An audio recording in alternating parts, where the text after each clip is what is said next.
আসসালামু আলাইকুম। আজ আপনাদের সাথে শেয়ার করব সব মাল মশলা একসাথে দিয়ে হাতে মাখা গরুর মাংস। ঝটপট মজাদার এই গরুর মাংস খেলে স্বাদ ভুলতে পারবেন না। তাহলে চলুন রান্নাটা শুরু করি। আমি হাফ কেজি গরুর মাংস নিয়ে আসি হাড় সহ।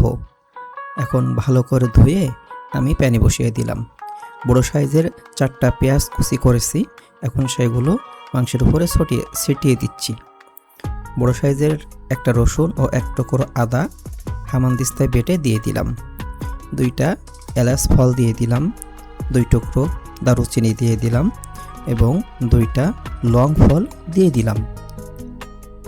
একটা বড় তেজপাতা কাঁচি দিয়ে কুচি কুচি করে কেটে দিচ্ছি। ছোট আস্ত দেশি রসুন নিয়েছি 5টা। এটা মাংসের সাথে অনেক মজা লাগে। বড় সাইজের একটা টমেটো কুচি করে দিচ্ছি, একটু টকটক স্বাদ হবে।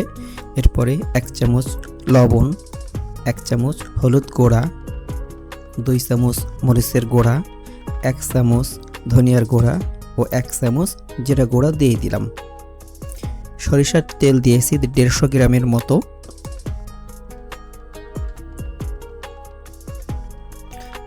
এখন মাংসের সাথে মশলাগুলো ভালো করে হাতের সাথে মিশিয়ে নেব।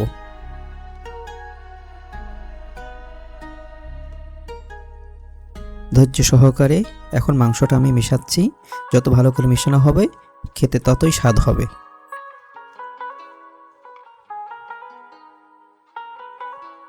এখন 10 মিনিট রান্না করব। 10 মিনিট পরে আমি এখন ঢাকনা উঠালাম। এখন ভালো করে নাড়াচাড়া করব। ভালো করে নাড়াচাড়া করে আমি 5 মিনিট কষাবো। 5 মিনিট কষানোর পরে আমি আবারও 10 মিনিট রান্না করব। 10 মিনিট রান্না করা হয়ে গেছে। এখন আবারও ভালো করে আমি কষাচ্ছি। যত ভালো করে কষানো হবে মাংসের স্বাদ ততই বেড়ে যাবে। আমি আবারও 5-7 মিনিট কষালাম। তারপরে আলু যোগ করে দিলাম। বড় সাইজের 2টা আলু নিয়েছি। এখন আলুর সাথে মাংসটা আরও ভালো করে আমি কষিয়ে নিচ্ছি। আলুর সাথে মাংস আমি 5-7 মিনিট ধরে আবারও কষালাম। তারপরে ঢেকে দিয়ে 10 মিনিট রান্না করলাম। 10 মিনিট পরে আমি আবারও ভালো করে কষাবো। দেখুন তেলটা ছেড়ে দিয়েছে, মাংসটা অনেকটা সেদ্ধ হয়ে গেছে। এখন আমি গরম পানি অ্যাড করব, ঠান্ডা পানি দিব না।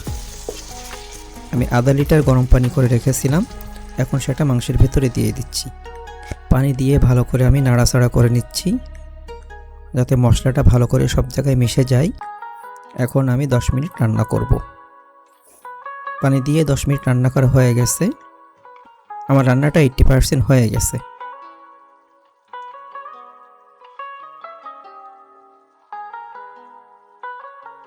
এখন 1 চামচ গরম মশলা দিয়ে দিচ্ছি।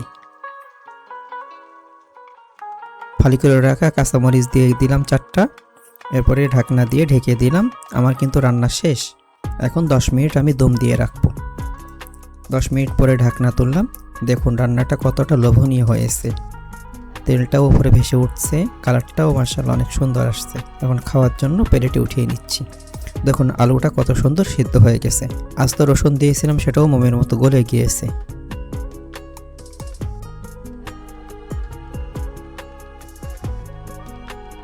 বিসমিল্লাহ।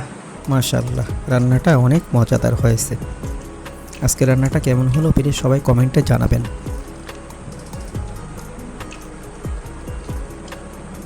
আর রান্না ভালো লাগলে প্লিজ চ্যানেলটা সাবস্ক্রাইব করে দিবেন।